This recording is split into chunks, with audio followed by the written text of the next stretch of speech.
Hey, Johnny, I wanted to say thank you. I mean, I can never say thank you enough just for you being conscious, man, and seriously being about your business. Not just as an artist making music, but being socially conscious and getting that message out there through your music. Man, that you're invaluable in me. You, a man like you, an individual, a fellow punk rock kid like you mean everything to me. And it's crazy. I live in a world where shit is going on right in my country. I ain't never lived anywhere else. I mean, I'm African of descent. I'm also part Scottish, Chinese, and Native American, but I'm a black kid from Brooklyn. Keep it official. I'm American, son of a Vietnam vet. You know the story. You know my background. But when I could directly point out atrocities that are happening to this day in America, and fellow Americans, I'm talking about good people. I mean, they are good people, working 9 to 5, got families, wives and kids, paying mortgages, doing the same thing like everybody else. And I could point out to you blatant atrocities, blatant disrespect, blatant, if not abject racism, some nefarious shit, man, where you got a 12-year-old kid playing with a cap gun in an open carry state get shot by cops. Do these cops not know what a 12-year-old boy looks like? They're cops. They're trained professionals. Now, granted, my own dad, who's black, was a cop for 30 years. So by no means am I bashing a cop. What I'm saying is something is definitely wrong. My point is, why are only you, as a white male in America, and a handful of other white males and white females in America on the same page with, yo, there's some social injustice going on here. We need to fix this shit. But when I speak to other, and once again, I'm saying the other people are good people. When I speak to them, they go, oh man, you guys are always complaining. Black people always complaining. Oh, you're talking about slavery now? That was in the past. But those same people that we're talking to, if you raise the issue about their fucking guns, they're quick to quote the Second Amendment.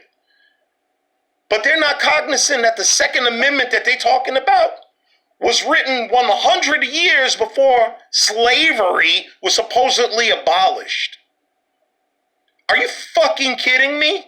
And another misconception, which is amazing, like, are we dealing with people with sound minds? Are we dealing with people that are a little bit idiots, or they lacking a chromosome or something? I don't know. But when you could point out to them, yes, slavery stopped in 1865, but the abuse of black people kept going on. That's when lynching started. We were now free and could sharecrop and grow vegetables and everything and make something of our own. We were promised 40 acres and a mule, but once Lincoln got assassinated, somehow that got taken off the table. All right, granted, we just fought in the Civil War for one side, the side that won. But now we're down south being fucking run off our land, having the fucking house burnt down, the husband hung from a tree, the wife raped, and everybody. So we said, fuck this. We're going up north to New York and Pennsylvania and Boston and Detroit and Chicago, and we're going to get away from the oppressive South. And thus, things are the way they are now. But if everything was cool and just when slavery ended, and we were given 40 acres and a mule, we were shown equal love and protection under the law and all that shit, 103 years later, a man wouldn't have got up and assassinated Dr. Martin Luther King. You know why? Because Dr. Martin Luther King would have never been a necessity. He would have never came into being the greatest civil rights leader ever, because we wouldn't have had to been fighting for civil rights. That's exactly why we had Martin Luther King. The situation created a need for a man like that to lobby for the people. But everybody got this shit in their mind like, oh, you guys were freed. You guys were freed. Everything was okay. Are you fucking kidding me? So none of this shit after 1865, none of this shit happened. And the craziest shit is when people jump up and they're like, They like to blame us for our own conditions. Well, if you don't like being here in America, go back to Africa. Yeah, hold on for a minute. Our ancestors didn't get on the ship voluntarily to fucking come here. We didn't sign up. So, yo, man, put us on the ship. When people don't want to understand, they blame the victim as though the victim is guilty for their victimization. It's almost like a rape victim being blamed for being raped. Now, how fucking asinine is that? So you say, instead of pointing out the social conditions that are here right now, things that are going on, things that are prevalent, that you could see with your naked eye, they blame the black person for the social conditions. Oh, you're all up in your ghetto killing each other. You're all in the south side of Chicago killing each other. Well, we could point out little basic facts. I mean, I could start with the gun because y'all like to say that, y'all shooting each other. Name one black gun manufacturer. I'll wait. You can fucking Google it. No. Okay. Because they're all made by some white family that became corporate. Colt and Smith and Wesson and fucking Heckler and Koch. They're all white. Abamat Kalishnikov, who made the AK-47, he's from Czech Republic. You know what I mean? None of these weapons are made by Uzi is Israeli. You know what I'm saying? You know already. A Galil is Israeli. None of that shit was made by black people. But somehow it ended up in the ghetto. And dudes in the hood doing crime and doing negativity, yeah, they end up with them hammers in their hand. They killing each other, which I don't approve of, which I don't think is good.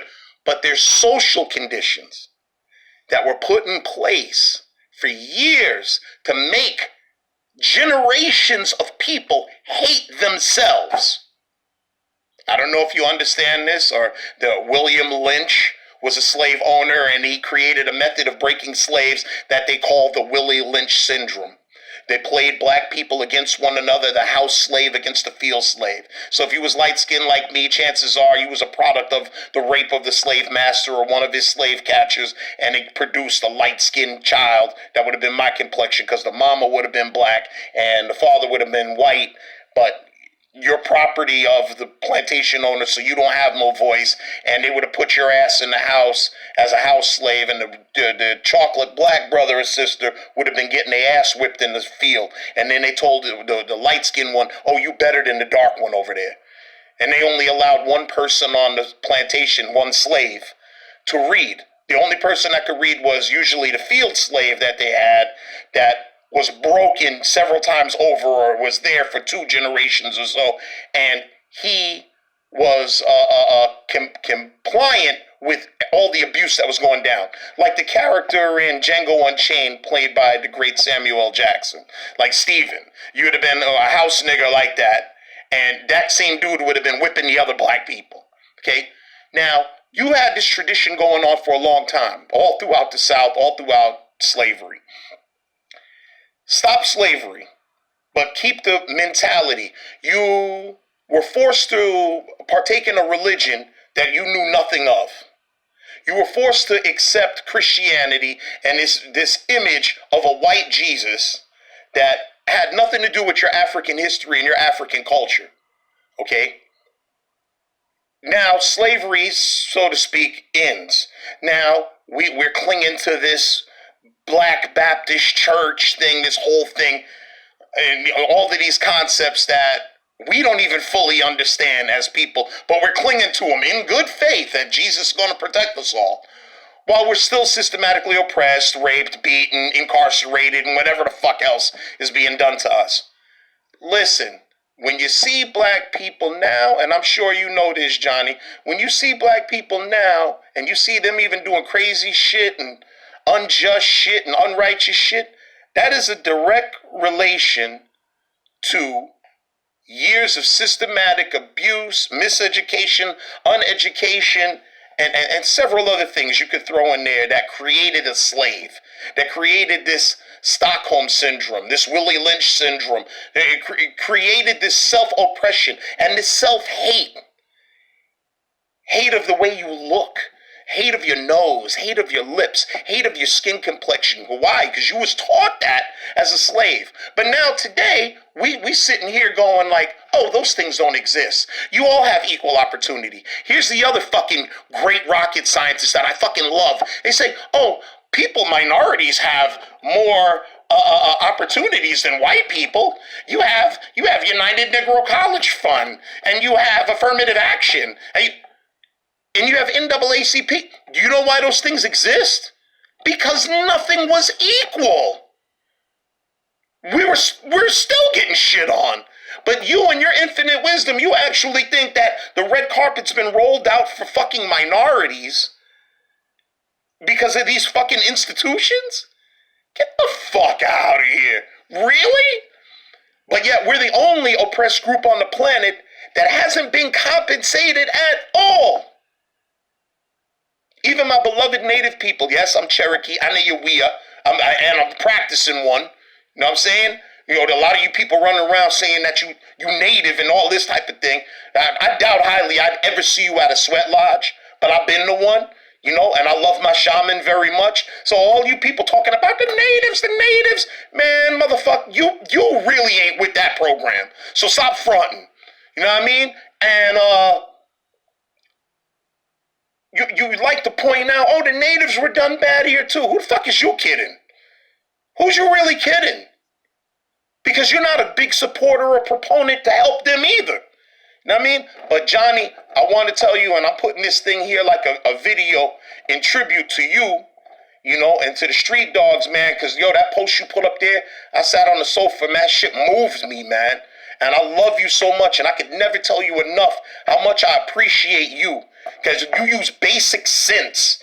And the thing that kills me is if the shoe was on the other foot and white people were being oppressed, I'm telling you, as a fellow punk rocker, I would be upset. I'm like, yo, man, don't be treating them people like that, man. I love them people, man. That's my people. Is that, oh, but now shit happening to me or my people that I'm looking like, yo, why'd they just beat up this black guy that, well, you know, he might have came out his mouth. He might have talked a little rough to the cop, and the cop talked rough to him, and it escalated into some violence. Why'd they just beat the shit out of it, beat this guy into a bloody pulp just over some words? But this other motherfucker over here just shot up a fucking shopping mall or a food court, and they put him in handcuffs, and the dude ain't even got a bruise on him. What the fuck is that? But you want to sit here and tell me that everything is equal, you don't get treated any... So why all the mass shooters in recent time, or going all the way back to Columbine and now, why all the mass shooters, with the exception of the one black dude that was a Navy personnel, that ran back he went postal in his place, so now you can use that guy. The Beltway sniper wasn't a mass shooter. He was picking people. He was a serial shooter, serial killer. All right, we get that. Colin Ferguson on the Long Island Railroad. All right. So there's 3 black guys that went off the reservation and went nuts. All the rest of the ones you can name is all white dudes that when they get put out in the media, they go, oh, he was a troubled young man. He was something wrong with him. He was being bullied in school. But when the one black guy is running away from the cops because he don't want to spend the night in jail because he has a warrant out for his arrest for failure to pay child support, you could justify actually shooting this fucking dude in the back? How can you do that? Or pick any other black dude that just got shot for being in the car, or being in the park, or being anywhere. But the dude could dress up like the fucking Joker and go into a movie theater in Colorado, shoot up the movie theater, and then sit in the car and wait for the police to come arrest him. But that's all right. And we're supposed to, like, be fools. Like, everyone in America is supposed to be a fucking idiot. The real problem is, though, it's not so much all of those individual circumstances. The real problem is the fact that everyone in this whole cycle, and I'm going to even include myself, all of us are being played. All of us are being played because you're focusing on how much you hate the president, which you shouldn't because there's other fucking issues going on. But while you're focusing on him, you're not focusing on the shit you need to be focusing on. And now you have some states that want to repeal abortion. So now we're not focusing on that as much as we should because the topic at hand really ain't the thing. The fact that they overruling a fucking law that was put into effect on a federal level, on a state level, they're overturning it. That's something to pay attention to. The fact that they overturned a fucking law. But people ain't paying attention to none of that shit. Everybody's going on about their business. And now racism is a big topic all of a sudden, where a lot of these fucking gun-ho assholes walking around this country, you didn't have a voice 3 years ago. But now you feel you have a voice and you hide behind your fucking computers and your fucking phones and you got everything in the fucking world to say. But half of you chumps, if you were standing near me, you'd be fucking horrified. And no, not because there's a threat of violence, just because you know you'd be outclassed mentally, straight up. But thank you, Johnny. I'm going to post this, and listen, I'm going to tell you, get up with me, brother. You know, I definitely want to see my street dogs again, man, and I love you, and I love all the guys in Street Dogs. But, yo, that post you put up, man, that inspired me to make this little thing that I made right now. And, yo, I just want people to have, if you can't have empathy, just have a little sympathy. Because, my God, man, if the shoe was on the other foot, I'm telling you sincerely, and you already know, homie, if the shoe was on the other foot, I would gleefully and gladly help another human being. I'm going to listen to what's said, see what's going on, and I'm going to respond in kind. People literally shut black people down like we're a problem to their lives. And to be honest with you, man, I think about this sometime. People say this shit about, yo, why don't y'all, it'd be better off if all of you left. You want to know something funny? If we left, if there was some way to take all 41 million African Americans out of this country and send us all back to the Africa or the subcontinent of Africa and let you pick a country. I probably want to go to Gabon, or I probably want to go to Kenya or Gabon, or maybe even South Africa itself. And I would go back and all of us went back. I give you 5 years. 5 years. If this country had no blacks or no Latinos in it, was like all exclusively white, I give you all 5 years before you had another civil war. Because you'd start killing each other. You'd still have the same dynamics. I mean, you'd still have conservatives and liberals. You'd still have people have issues. And just because all the black people left or all the Latinos or Asians left, y'all still going to have issue with gay and lesbian. You're still going to have issues, socioeconomic class issues. You're still going to have issues, period. I give you 5 years. If that ever did happen, y'all would kill each other. Absolutely. Hey, we didn't start the first Civil War neither now, did we? No, we didn't even start the Revolutionary one. We were just fucking pawns in it. Go fucking figure. So, listen, with that said, Johnny, I love you, brother, and peace out, and thank you for being conscientious, and just being the fucking real human being. And I hope to see you soon. Love you, brother. Bye.